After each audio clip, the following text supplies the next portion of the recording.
ഒരു സ്പെഷ്യൽ ചിക്കനാണ് ഉണ്ടാക്കാൻ പോകുന്നത്. എന്തിനാ ചേച്ചി ഇത്ര നീളത്തിന് പീസ് എടുക്കണേ? നമ്മളിങ്ങനെ സോസ് മുക്കിയൊക്കെ കഴിക്കുമ്പോൾ നീളത്തിൽ കഴിക്കുമ്പോഴല്ലേ രസം.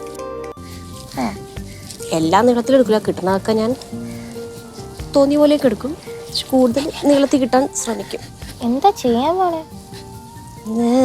ചിക്കൻ നമുക്ക് പൊട്ടി തെറിപ്പിച്ചെടുത്താലോ? പൊട്ടിത്തെറിപ്പ് എന്താ പടക്കോ? പടക്കൻ ചിക്കൻ നീ കഴിച്ചതല്ലേ? പട്ടാസ് അടിച്ചു കൊടുക്കുക. എന്നിട്ട് കത്തിന്റെ അറ്റം വെച്ചിട്ട് ഇതേപോലെ ഇങ്ങനെ പോക്ക് ചെയ്ത് ഇങ്ങനെ കൊടുക്കുക. അതാകുമ്പോൾ ചിക്കൻ നല്ല ടെൻഡറായി കിട്ടും. അതെല്ലാം കൂടി ഒരു പാത്രത്തിലേക്ക് കൊണ്ട് ഇട്ടോ. എന്നിട്ട് നന്നായി പുരട്ടിയ ശേഷം കുറച്ച് സമയം നമുക്ക് ഫ്രിഡ്ജിൽ വെക്കാം. പൊടി ഉണ്ടാക്കാം. മുക്കയിടാൻ പൊടി ഉണ്ടാക്കണോ? ഇതിന്റെ മിക്സ് ഇല്ലേ, അത് ഉണ്ടാക്കണം. അതിന് എന്തിനൊക്കെ വേണ്ടേ? മൈദ ആദ്യം. മൈദ 1 കപ്പ്. മൈദ കൂടുതലും കോൺഫ്ലവർ കുറവും, അങ്ങനെയാണ് നമ്മുടെ ഇഷ്ടം. ഇത് മൈദയാണ് കേട്ടോ, മൈദ. ഓക്കെ, മൈദ. ഇനി കോൺഫ്ലവർ. രണ്ടും വെള്ള കളറാണോ? ഇത് കോട്ട് ചെയ്യാനായിട്ട് ഞാൻ സമൂസ ഷീറ്റാണ് എടുത്തിട്ടുള്ളത്. ഇതിനെ ചെറിയ ചെറിയ പീസുകളായിട്ട് നീളത്തിന് കട്ട് ചെയ്തെടുക്കാം.